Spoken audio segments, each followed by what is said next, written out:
Onuştan kardeşler, yalvarırım Allah'ın acıyanlığıyla, getirin sizin güğdelerinizi bir diri, ayöz beğenilmiş kurban Allah'a. Budur sizin hakkına hizmetçiliğiniz. Bu vakitlerin adetlerine göre kendinizi kullanmayın. Ama Allah fikrinizi yenileyip değiştirsin. Ki tanıyasınız nedir Allah'ın istediği.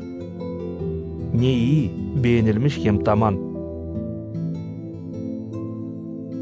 Allah'ın iyi vergisinden hani bana verilmiş, size hepsinize derim.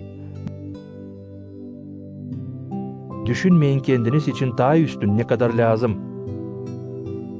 Ama iyi düşünün o inan ölçüsüne göre ne kadar Allah herkesine verdi. Nice bizim güğdemiz birdir. Ama çok yekleri var. Da nice her yekinin var kendi işi.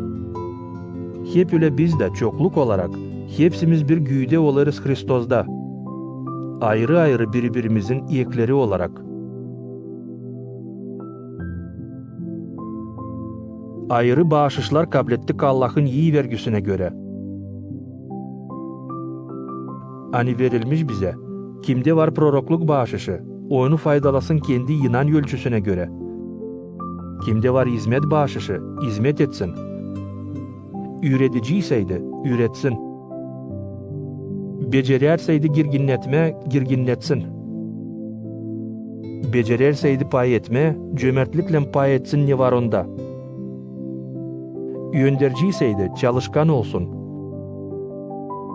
Kim başkalarına yardım eder, bunu yapsın sevinçle. Sizin sevginiz olmasın yapınmakla. Kötülükten iğrenin, iyiliğe yapışın. Sevin birbirinizi kardeşçasına yalpaklıkla. Yarışmakla birbirinize saygı sürün. Çalışkan olun, haylaz olmayın. Duhla haşlak olun, sabiye hizmet edin. Umutla sevinin, ziyette sabırlı olun, kendinizi duaya verin. Pay edin ne sizde var Allah'ın ayız halkına, açan o yoklukta. Bakın misafirci olmaya. İyi sözleyin onları, kim sizi kovalayır. İyi sözleyin ama betvalamayın. Kim seviner, onlarla sevinin. Kim ağlar, onlarla ağlayın. Oğlum bir düşünmekte birbirinizle. Dikleşmeyin ama kafadarlaşın onlarla kim aşağılanır.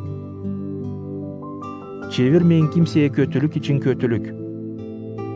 Çalışın yapma ne hepsi insan iyi sayır. Yer varsa nasıl sizin tarafınızdan, oğlum barışmakta hepsi insanla.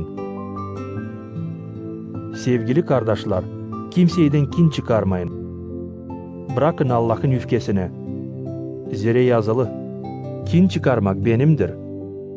Ben ödeyeceğim kötülükler için der sahibi. Buna karşı yer senin düşmanın ağaçsaydı doyur onu. Susuzsaydı ver ona su.